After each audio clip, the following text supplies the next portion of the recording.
solid waste disposal agreement first.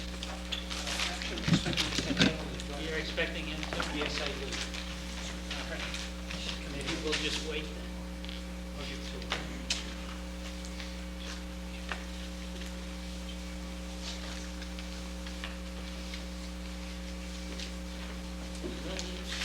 Oh, go on.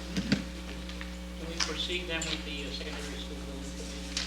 So what we want to do first, we have our student representatives give the student report, which is very quick, and then. Sure. next All minute. right, why don't we do that? Okay. Okay. All right, Elizabeth Sarah, could you give us your student report, please? Certainly. First up, grades closed for the first quarter this past Friday. The chorus, band, and master students held a Veterans Day assembly today, which was really well put together. The homecoming dance is being held this Friday by the student council.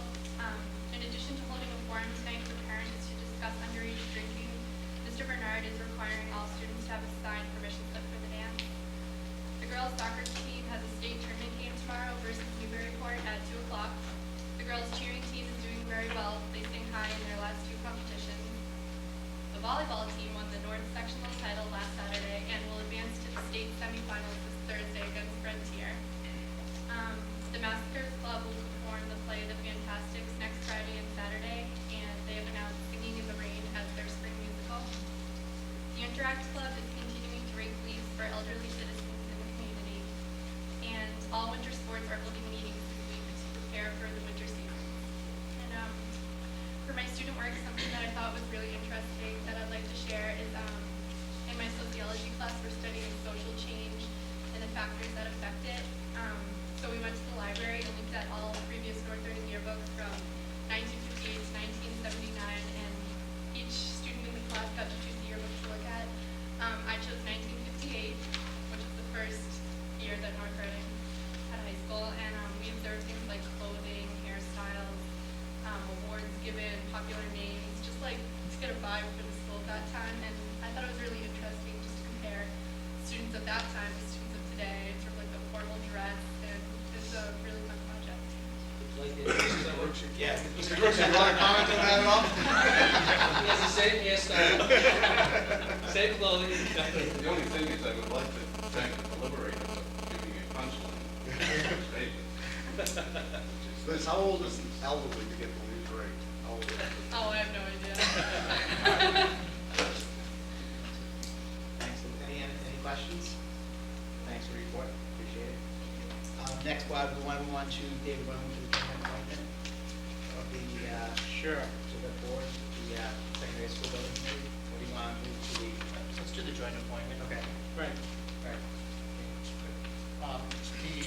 First of all, whenever the school committee and the board of selectmen appoint a member to a building committee, it must be done by a joint meeting. So tonight's meeting is very convenient in that respect. And secondly, the Massachusetts School Building Authority has established new guidelines for membership on a composition of a building committee. And a month ago, I advertised in the transcript and in other locations for an expanded membership. And I'm pleased to be able to recommend the appointment of Dr. Carmen Maynard, who is here tonight. And Dr. Maynard is an engineer by profession and very well trained and has worked on a number of projects.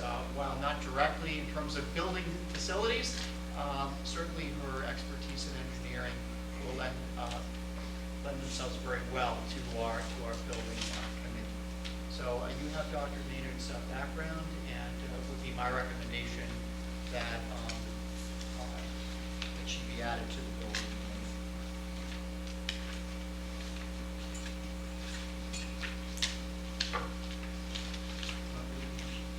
Any questions from anybody on this appointment? Not directly related to this appointment, so let's make the appointment first. And David, I want to ask you about the makeup of the secondary building committee after. So can I have a motion for, We have a motion. okay. Mr. Chairman, I move to appoint Helen Maynard, PhD, 291 Haverhill Street, North Reading, to the Secondary Schools Building Committee for an indefinite term. Second. Motion made by Mr. Harris, seconded by Mr. O'Leary. vote. Mr. Flowers? Aye. Aye. Mr. Webster? Mr. O'Leary? Aye. Mr. Harris? Aye. Mr. Vino? Aye. Mr. Delaney? Aye. Chair votes aye. Did I miss anybody? Well, Nicole and Maureen, but They're not here. No. Thank you. Volunteering, thanks very much, appreciate it. We don't know how much you're gonna appreciate it. We'd like to get that high school built by the end of next year. Yeah, right to no cost. How are you with deadlines? One question I had, David, is do we have to, based on new MSBA rules, change the makeup of this committee or with different types of professions? I know they kind of changed the rules a year or so ago. They have, and the building committee must have a school committee member on it, which we have a school committee member. Mrs. Davis now is the school committee member. There must be a representative from the Board of Selectmen, and I don't know whether Mr. Delaney has been officially appointed to the committee, but I know you serve as the liaison to that committee. But down the line, I think, or whenever you want to, you could be officially named, or should be named to that committee. There should be individuals with background in some form of engineering. They would like to see an architect on there, per se, and so that's one of the reasons why we're trying to expand it. Financial background, and I think we have some individuals who have that in their professional work. Trying to be interesting. We could make a motion. See, That would be helpful, but we'll have to write it. yeah.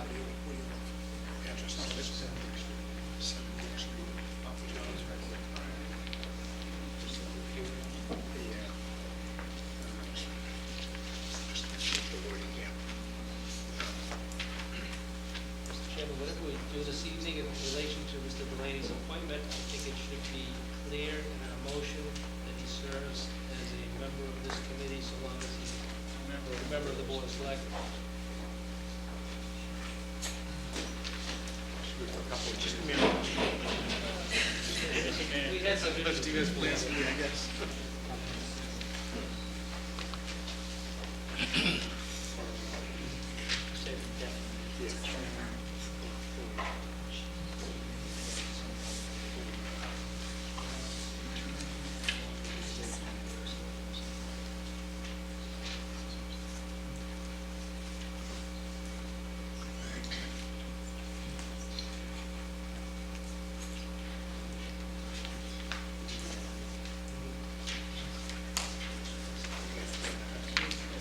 Mr. Vino?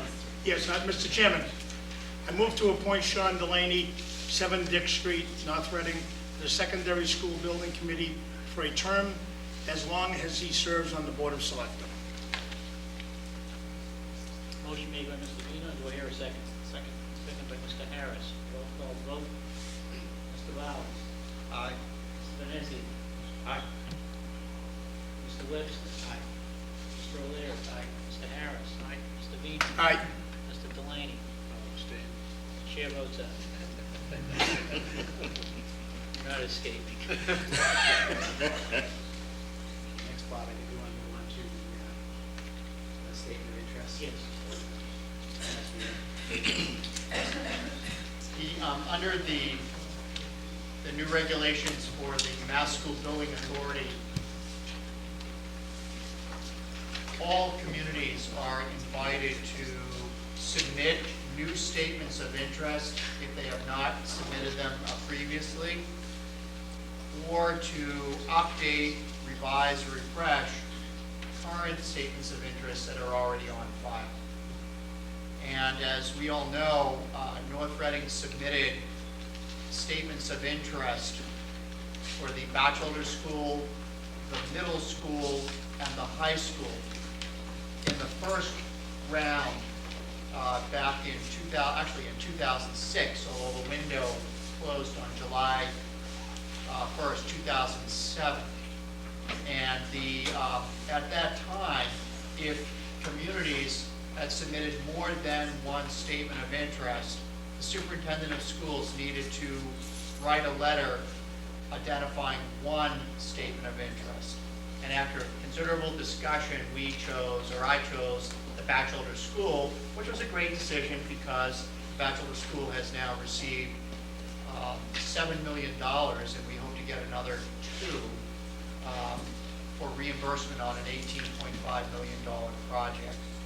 So that leaves 2 statements of interest that are currently on file, the North Reading Middle School and the North Reading High School. Back in September, all superintendents were notified that the window for submitting new statements of interest or updating the current ones had been reopened, and the date for submission is November 15th. We can only submit, or we can only select one priority. So our secondary school building committee, under chairmanship of Chuck Carucci, and also with discussion and approval of the school committee, recommends that we update the statement of interest for North Reading High School. Just in terms of what has to happen here, on the statement of interest, the statement must reflect one or more of the 8 priorities or indicators upon which you're submitting that statement of interest. And so our original statement of interest submitted in 2006 looked at priority number 1, indicator number 1, which deals with health and safety issues.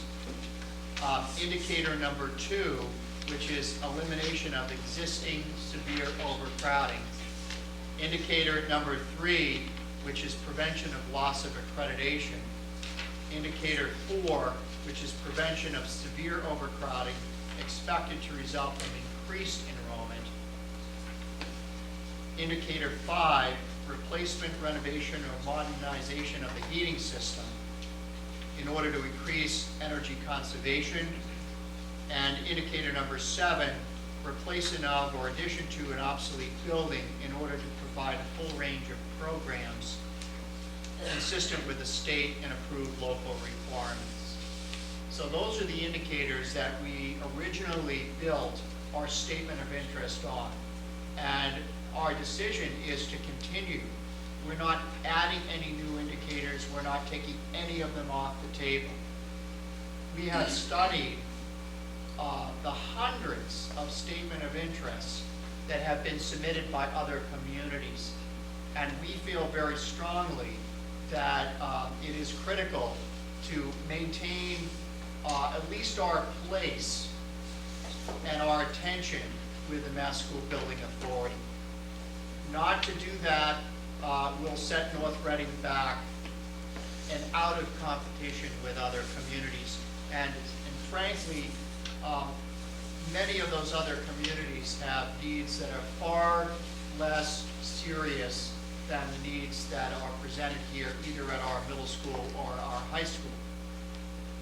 Last summer, when Catherine Craven, who's the executive director of MSBA, came to North Reading to deliver the check for the Batchelder School, she asked specifically to tour North Reading High School, because MSBA had already sent out to North Reading High School a team of its own engineers and architects to do a facility study. And I know Mr. Webster joined us on that tour, and others did, but again and again, the comments about North Reading High School, that one, she was very surprised that it was in the condition that it was, and the condition is fine, but with many deficiencies, particularly in terms of space. It was noted that we have added 6 modular classrooms to that school, that we have added a modular cafeteria, that our science labs are not adequate under state requirements, that the classroom size, square footage of many of the classrooms falls significantly below